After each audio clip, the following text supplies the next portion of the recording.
निवडणूक अधिकाऱ्यांच्या कार्यालयात काल गेलो होतो त्यांची वेळ घेऊन, त्यानंतर मग पोलीस स्टेशनला गेलो होतो त्यांची वेळ घेऊन.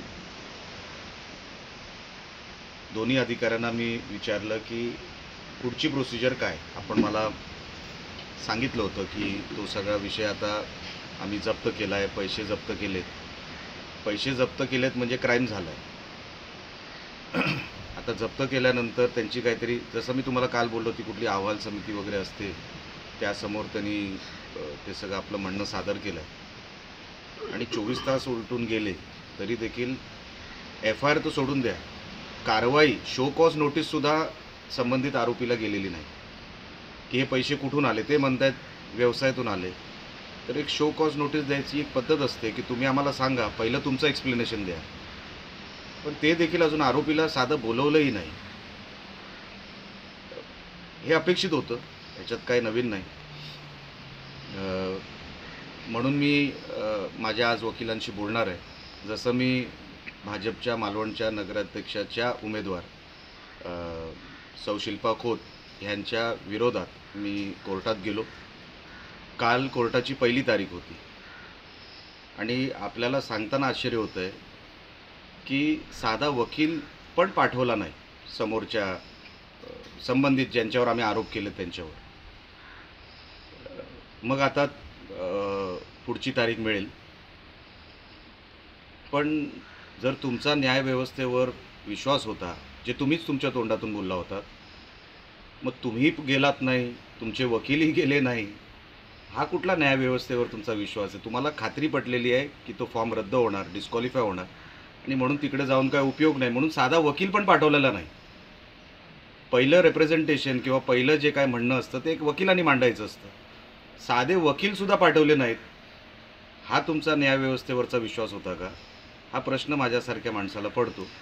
आणि तसंच हे अजून संबंधित आरोपीला विचारलं देखील नाही की आपले हे बाबा पैसे कुठून आले, तुम्ही सांगता व्यवसायातून आले, तर कुठल्या व्यवसायातून आले, हे सगळं विचारणं भाग होतं ना.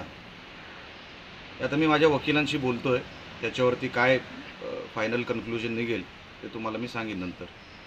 काल केनवडेकर यांनी मुलाखत घेतली आणि त्यांनी म्हटलं की तुमच्यावर त्यांनी आरोप केला की माझ्या घरामध्ये अनधिकृतपणे घुसणं हा सुद्धा गुन्हा होता, अशा पद्धतीचं त्यांनी वक्तव्य केलेलं आहे.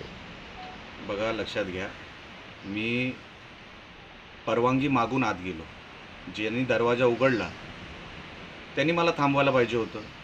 ते उलटं म्हटले या, बसायलाही सांगितलं. मी बसलो नाही तो भाग वेगळा, मग अनधिकृत कसं? एक नाही 2-3 वेळा मला बोलले आपण बसा, आपण बसा. पण ज्या कारणासाठी मी गेलो होतो तिकडे बसणं काही बरोबर नाही, म्हणून मी बसलो देखील नाही. आणि बघा, लक्षात घ्या, एक क्राईम सीन होत असताना उद्या गव्हर्नमेंट फॉरेस्टमध्ये कुठला क्राईम घडला आणि मी पाठलाग आरोपीचा केला म्हणजे काय गव्हर्नमेंट माझ्यावर केस करणार आहे? मी क्राईम शोधून दिला आहे पोलिसांना. आता उलटे आरोप जे काय करताय ना तुम्हाला लाज वाटली पाहिजे की आपण काय आरोप करतोय. उलटं तुम्ही क्राईम केलात त्याची माफी मागायची सोडून तुम्ही म्हणताय काय की आतमध्ये कसा शिरला. अहो, जिथे क्राईम होणार तिथे परवानगी घ्यायची गरज नसते. मी उद्या कुठेही रस्त्यात पकडून किंवा कोणाच्या घराच्या बाहेर पकडून जर आरोपी दिला तर पोलीस मला हे नाही विचारणार की तुम्ही का पकडून दिला, त्यांच्या घरात कसा पकडला. क्राईम जो झाला आहे तो मी पोलिसांना दिला, दाखवला. आता ह्यांना जो विषय डायव्हर्ट करायचा आहे ना, हा विषय डायव्हर्ट करण्याचा भाग आहे. पण मी असा विषय डायव्हर्ट होऊ देणार नाही. पैसे आले कुठून, कोणाचे आहेत, तेवढेच होते की अजून होते? आणि जर तुम्ही म्हणताय तुमच्या धंद्यातून आले तर त्याचा GST नंबर असतो, इन्कम टॅक्सची एंट्री असते, संबंधित माणसाचं नाव असतं. तुम्ही नाव तर सांगा, बाकीचं सगळं सोडून द्या. तुम्ही नाव सांगा की ते जे आहे, ते जे व्यवहार तुम्ही म्हणताय, जो व्यवहार झाला तो कोणी केला तुमच्याबरोबर, नाव तर सांगा. हे सगळी स्टोरी बनवण्यापेक्षा तुम्ही डायरेक्ट नाव सांगून टाका, हेच माझं म्हणणं आहे. त्यांनी प्रेसमध्ये असंही म्हटलं की माझं कुटुंब दबावामध्ये. कोणाच्या? त्यांना विचारा ना कोणाच्या दबावात आहे ते. साहेब, FIR दाखल झाली नाही, याच्यामध्ये सत्तेचा दुरुपयोग होतो असं आपल्याला वाटतंय का? मी प्रोसिजर फॉलो करणारा माणूस आहे. मी काल पण आपल्यासमोर जेव्हा आलो तेव्हा मी हेच बोललो की गव्हर्नमेंट प्रोसिजरला जो वेळ लागतो त्यांना ती वेळ दिली पाहिजे, पण अति करू नये. आम्हाला गृहीत धरू नये की आम्ही तुम्हाला वेळ देणारच आहोत म्हणून. आणि त्यासाठी मी आता वकिलांशी बोलून त्याच्यावरती काय करता येईल ह्याच्यामध्ये कायद्याच्या चौकटीत राहून हे मी आता त्यांच्याशी बोलणार आहे. म्हणजे हे जाणून बुजून केलं तर असं कोणी? तपासात वेळ लागतो. असू शकतं ना साहेब, कुठली शक्यता आता नकारता येत नाही. माझं काम आहे जनतेसमोर हे सगळं आणणं, आणि जो फ्रॉड होतोय, जो क्राईम होतोय तो पोलिसांसमोर ठेवणं, निवडणूक अधिकाऱ्यांसमोर ठेवणं. आता त्याच्यावर ते काय करतात, ते रिस्पॉन्स कसं देत आहेत हे तुम्ही बघताय. साधी एक नोटीस नाही संबंधित आरोपीला की तुमची ही रक्कम जी आम्ही जप्त केलेली रक्कम आहे म्हणजे तिथे क्राईम झालाय. आम्ही जबरदस्ती केली होती का जप्त करायला? निवडणूक अधिकाऱ्यांनी जप्त केली, बरोबर आहे. आणि मला काल तुमच्याच सगळ्यांसमोर सांगितलं की आम्ही ती अहवाल समिती समोर पाठवलेली आहे. बरोबर की चूक? मी त्याच्यातला एकही शब्द गाळत नाही. त्यांनी मला सांगितलेले शब्द तुमच्यासमोर त्यांनीच मला सांगितलं की ती रक्कम आम्ही जमा केली. मग जमा का केली? म्हणजे पाणी कुठेतरी मुरतंय, क्राईम कुठेतरी झाला आहे, हेच माझं म्हणणं आहे.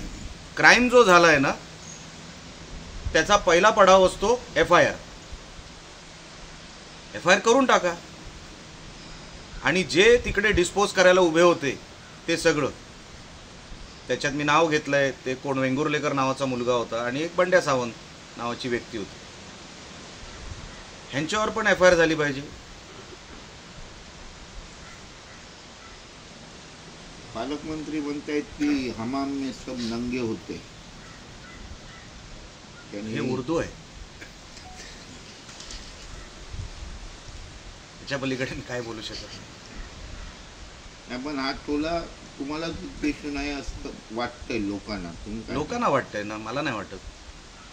मी काम करतोय माझ्या पक्षाचं आणि पक्षाचं काम करत राहणार. कुठेही मला आढळलं की काहीतरी चुकीचं होतं आहे तर मी आवाज उठवणार.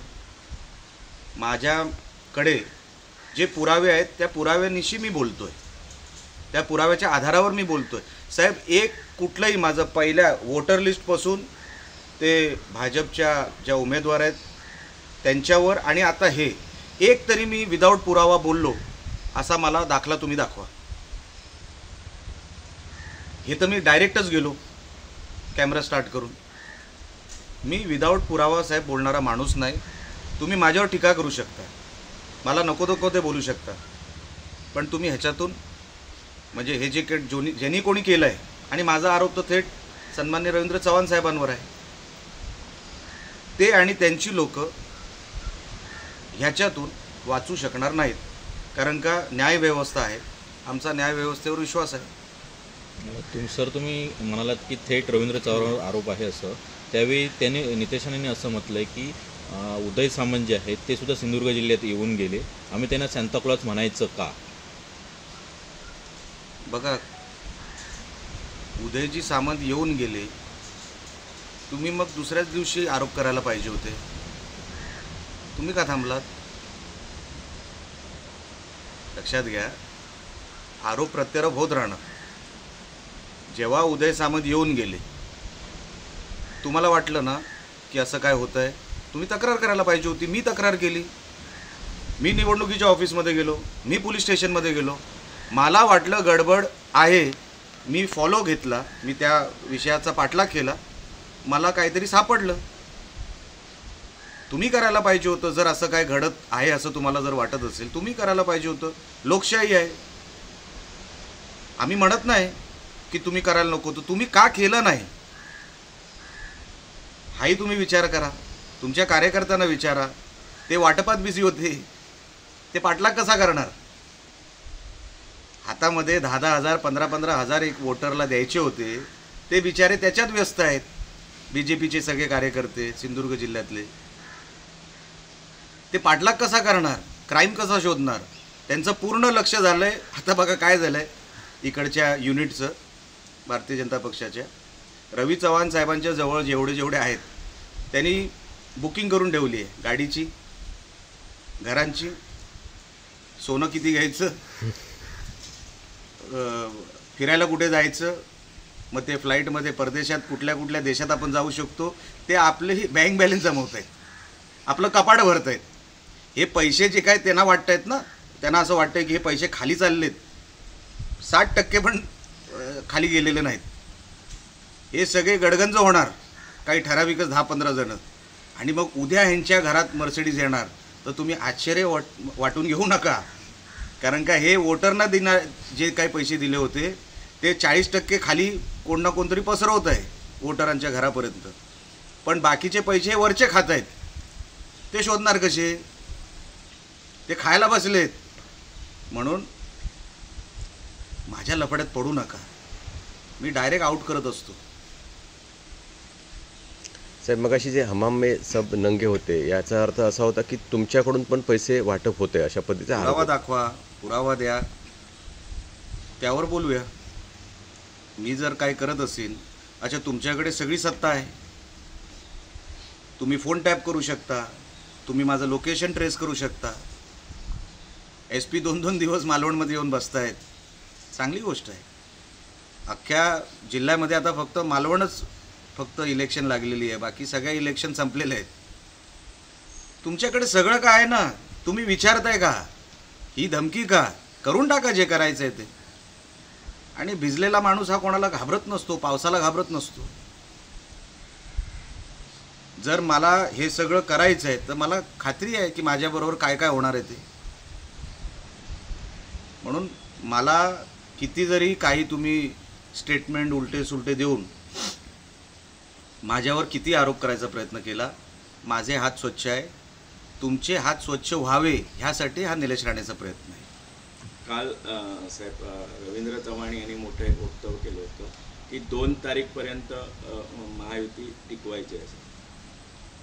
साहेब ते त्यांना जाऊन विचारलं पाहिजे, मी तर नाही म्हटलं. त्याचा अर्थ काय होतो ह्याच्यावरून स्पष्ट आहे की चव्हाण साहेबांच्या मनात काय आहे. आता तुम्ही सगळे जाणकार लोक आहात, ही डायरेक्ट धमकी आहे, ही डायरेक्ट धमकी आहे असं मी समजतो. कदाचित त्यांच्या मनात काहीतरी वेगळं असेल, ते काहीतरी वेगळ्या उद्देशाने बोलले असतील, पण ही डायरेक्ट मित्रपक्षांना धमकी आहे. साहेब तुमच्या या एका कृतीमुळे मालवणात आग लागली, पण धग महाराष्ट्रात पोचली. महत्त्वाचं म्हणजे भ्रष्टाचारमुक्त निवडणूक होण्यासाठी निलेश राणेंचा हा पहिला प्रयत्न आहे अवघ्या महाराष्ट्रात. कसं पाहता या गोष्टी? मला साहेब जे नाकासमोर दिसतं ते मी करतो.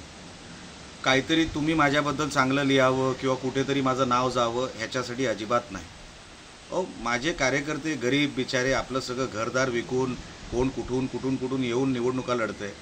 मला जो त्रास होतो ना तो बघून होतो की एका बाजूला अशी निवडणूक होते गरिबीत आणि एका बाजूला श्रीमंतीत.